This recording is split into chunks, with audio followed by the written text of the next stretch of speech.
Hello and welcome to another episode of Centrum Guardians 2012. In this series, we meet the people in our emergency services, and this time it's firefighters. Once again, you will come with us on a journey of bravery and perseverance as they put themselves on the line to save lives. We're looking for the Centrum Guardian of the Year 2012. As always, we want you to vote for the team or individual who inspires you to live life at 100% so that they can go through to the next round. After the break, shacks on fire with live electrical wires everywhere. We get shack fires every day. It takes minutes for one shack to be well involved. When you receive a call like that, you know like you got a heavy task ahead of you.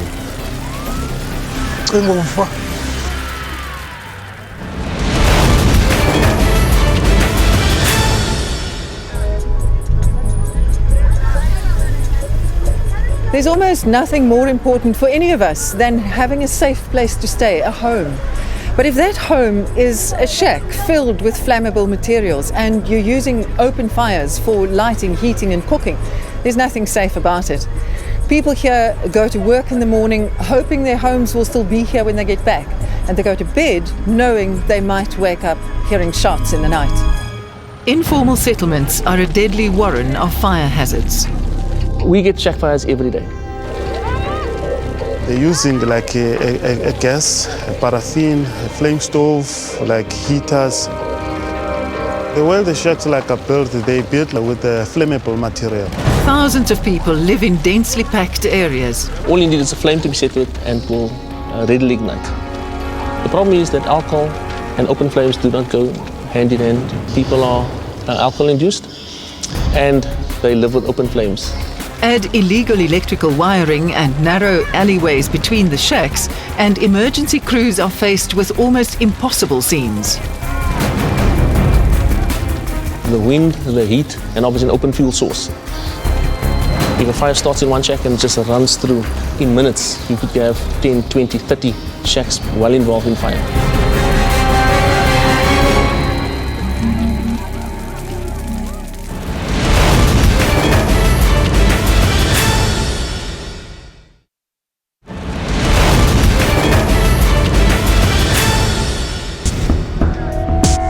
Saturday evening, month end. Residents of an informal settlement outside Cape Town locked down for the night. A call came in from regional control. A shack fire in Lansdowne, District 7. It was about like 10 o'clock in the evening. Echo 47, stand by. Echo 47, stand by. When you receive a call like that, you know like you got a heavy task ahead of you. We prepare ourselves for what we're going to find out there. The type of fire, the terrain, are there any injuries, are there any people that are there any fatalities? Pulling up to the fire, we could really see and observe from a distance that we're going to need more resources to combat this fire. The crew organized a clear emergency strategy. Without a plan, the situation could become a runaway disaster. Everything in the informal settlement is a hazard. The fire is a hazard itself. Flames are hazards. The wind, the way it was pumping, because it was pumping like towards us, like it was a hazard.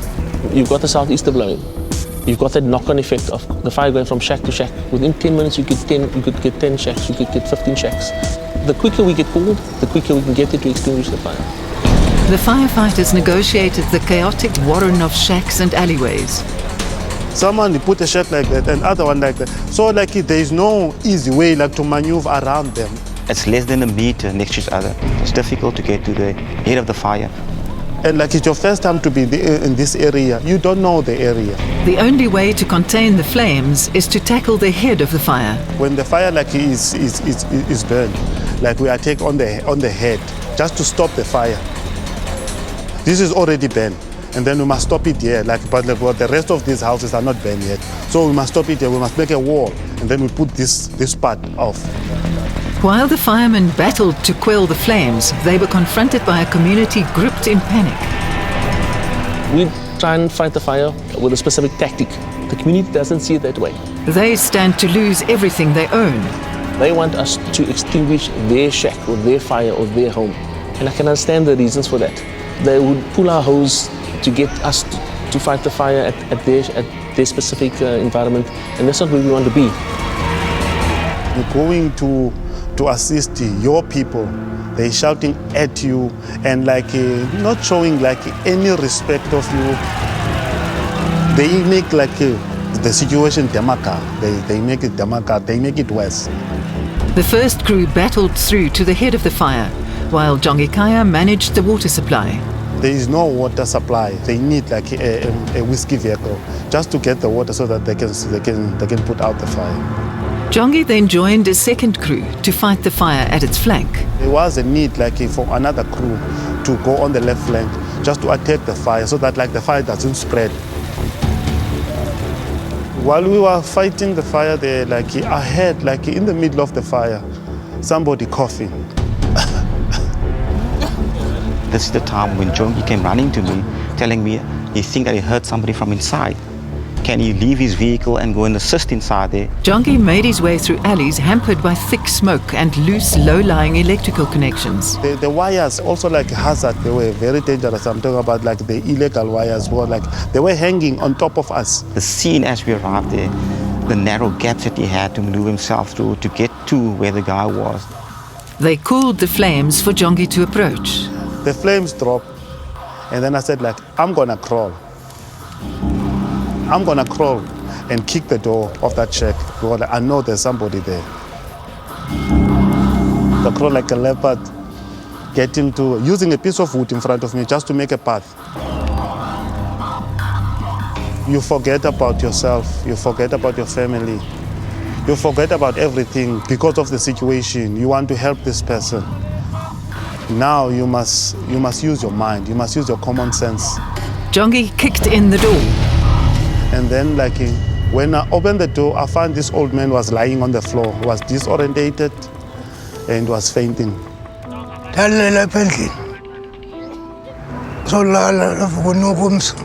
asked him how many people in the house? He couldn't answer me. But what strategy I use, I just put my foot he's here in front of me. Then I just feel around him there's no people is lying on the ground.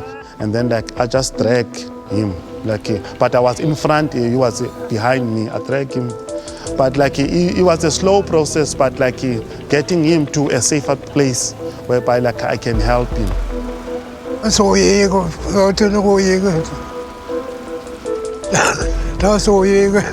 He can see his death. He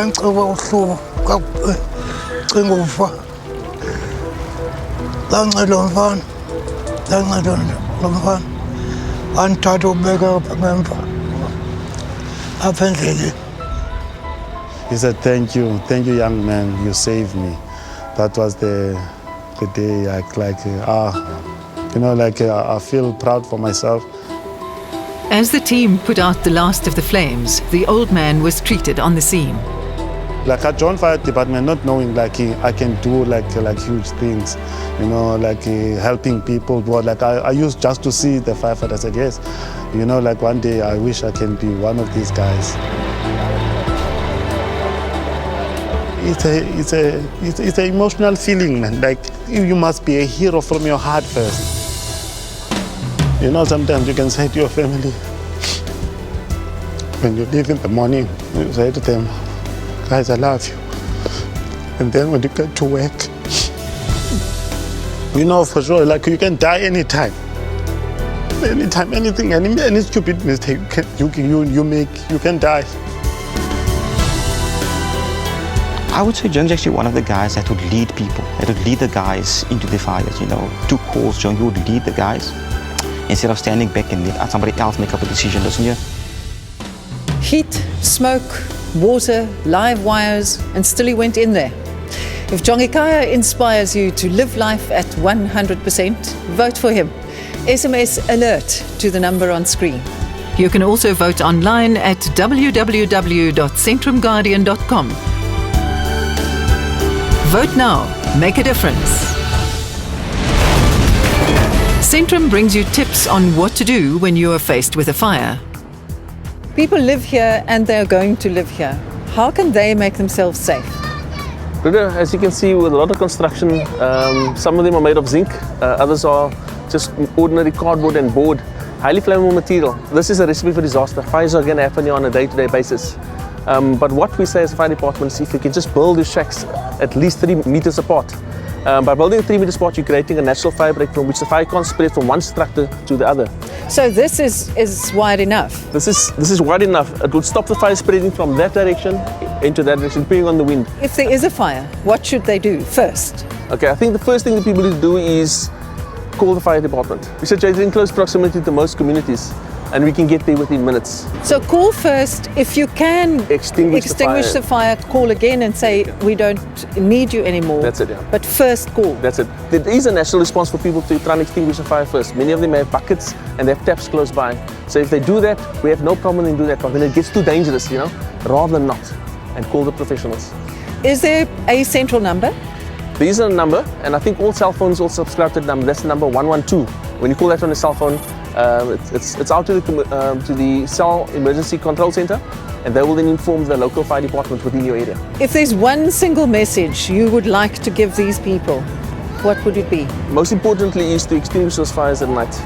See that the paraffin stoves are extinguished, and also see most importantly that your candles are out. Especially at night, candles are a major cause of fire. Candles are very flimsy and they can be knocked over so easily. So put out those fires.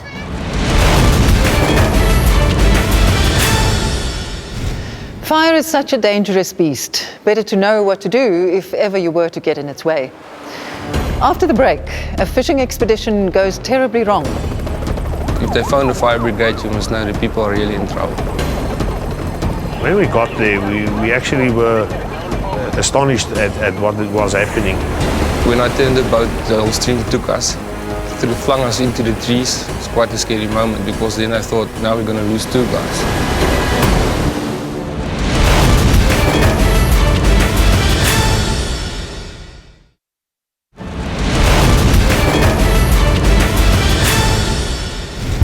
Summer on the Vaal River. It's the rainy season and the dam quickly fills to capacity. When they open the sluices at the Vaal Dam, all the water's coming down and we get the floods here. January 2011 was one of the worst floods we ever had here. 100 meters, and then each side it goes to 400, 500 meters on each side. It's quite extensive water, it's lots of water at one time. We had a lot of problems with people going into the water that we had to attend to. And more than usual, we had a lot of trees and debris coming down the river as well. At times like these, Island Mornay are on 24-hour call. We did the standby the whole weekend. And on the Monday morning, we had the call from the SAP that there was somebody stuck in the river. A fisherman trapped on the overflowing banks. So myself and Mornay, we responded with the command vehicle. We think out there, we're going to get him quickly. He's just on the bank. Maybe we're going to use the ropes to get him and get him out of the water quickly. The situation was not that simple. If they phone the fire brigade, you must know the people are really in trouble. And it's their last lifeline. The man was fishing with a friend who was washed down the river.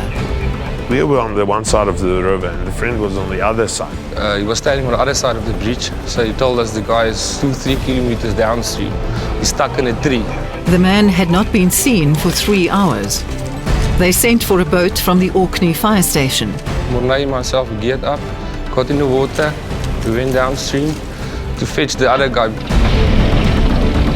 The water level was rising fast. There's a lot of debris as the river is flowing. They skillfully managed the rapids and avoided debris in unfamiliar river terrain. We don't know the river that side because we don't train there. The first fisherman was safe on the banks. Luckily the water was very calm there. We picked up the other guy on the other side of the river. He then showed us where his friend was. He told us he's 3 kilometers plus minus downstream, stuck in a tree, and for a few hours now. The whole Regina bridge was underwater. You can't even see the bridge. On the stage where we launched the boat, it was like 500 meters wide. Very, very strong. The water is running very, very strong. It's quite scary. It's quite scary because there's whirlpools. And at one time there's a big bluecom tree coming by, just rolling on the water. And we went down the river. It was difficult to handle the boat. The rescued man was unsure of how to direct them. He was very incoherent as a result of hypothermia as well, because the water was very cold. We tried to get as much information about where the friend was, but he actually couldn't tell us. He could only show us because he was now in a state of panic. He was in the water for a while as well. Then, a lucky break. The river made 4 little islands. He said to us to pick one of the islands, the third one. We went in. On our right-hand side, I could see the guys were clinging to a tree.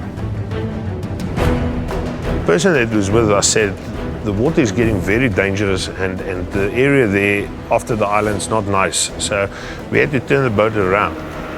When I turned the boat, the whole steer took us, flung us into the trees.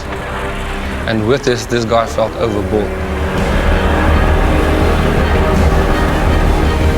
So I took him by the life jacket and I pulled him back into the boat. And now we already were in trouble with the boat. Because as we hit the branches, we picked up a big gash on the boat's nose that instantly deflated the pontoons on the boat. Thought about maybe the water's going to rush inside in front of the boat and the whole boat's going to sink. So immediately you had a flat boat and we still had to rescue the guy that was trapped in the tree. Quite a scary moment because then I thought, now we're going to lose 2 guys. They struggled to stabilize the boat. So Mornay grabbed the 2 platoons on the front side and kept the boat together. And I steered the boat into an alley. The man in the tree was slowly losing his grip. You could see the guy was exhausted, he was tired, he was cold.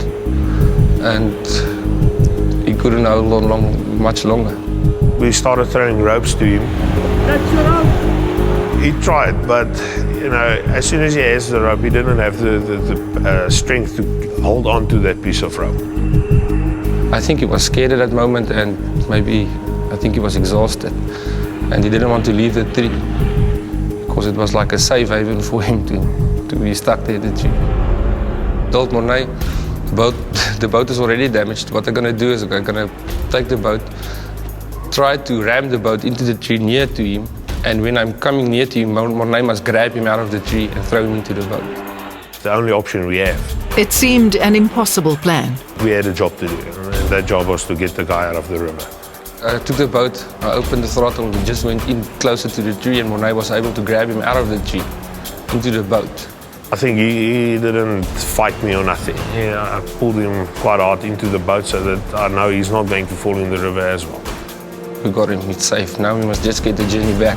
The punctured boat was fast losing its buoyancy. Because you're actually putting your own life in danger. This is a decision you have to make because that guy's life is depending on you. You want to get out of there, that's the only thing. The work is done, you want to get back now.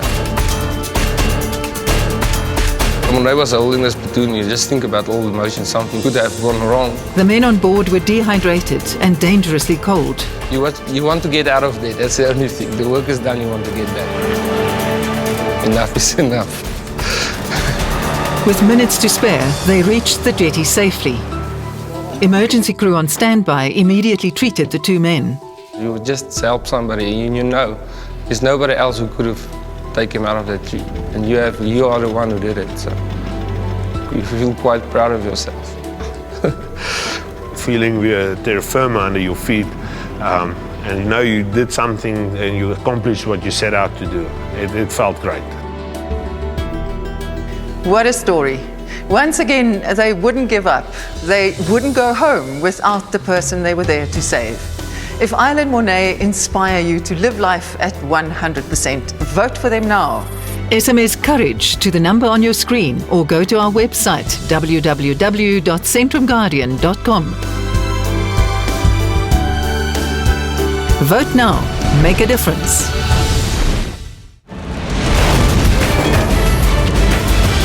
Centrum brings you tips on how to enjoy water safely. What are the common sense things to look out for if you're at a river? Say you go down to the river for a Sunday afternoon with your family. I would suggest that people stay together. You can't trust the river. It looks calm, but it's not calm, mainly the river here in our area. And consider and read the safety tips that is next to the river. And boating? We plea and beg people not to go into the boats when they're intoxicated. Even there's no limits with alcohol levels. Don't drink at all when you go into the river. What about when the river is in flood? Flood situations, it's a no-go. It's a zero tolerance. But people often say a river in flood is the best place to go and fish. Yeah, we differ with them because we sit with a lot of drowned people. They claim they can swim, but when they end up in the river, they drown, and we have to go out and rescue them. They become your problem. It's true.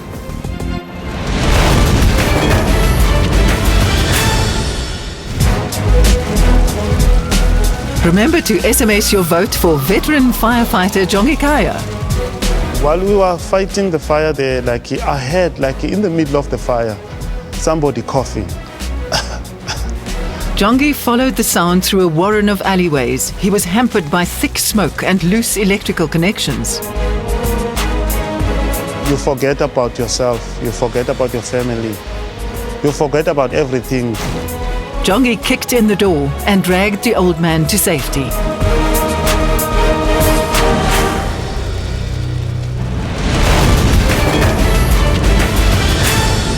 You could also put in your vote for Isle Ekbury and Monet Kruger, who took on dangerous floods to rescue a man clinging to life in a tree. It's quite scary. It's quite scary because there's whirlpools. It was difficult to handle the boat. When I turned the boat, the whole stream took us. The boat was badly punctured and the victim was out of time. We had a job to do, and that job was to get the guy out of the river. Against the odds, the two managed to do just that and bring the stranded man to safety. It strikes me every time, in every one of these stories, how training can only go so far. Beyond that, you need a cool head, quick thinking, and iron determination. There's just no going back. Remember, your votes will determine the Centrum Guardian of the Year 2012. If you want to vote for Jongi, SMS alert to 33123. And for Island Monet, SMS courage to the number on your screen. You can also vote online at www.centrumguardian.com. So remember, we have a date for next week, same time, same place. See you then.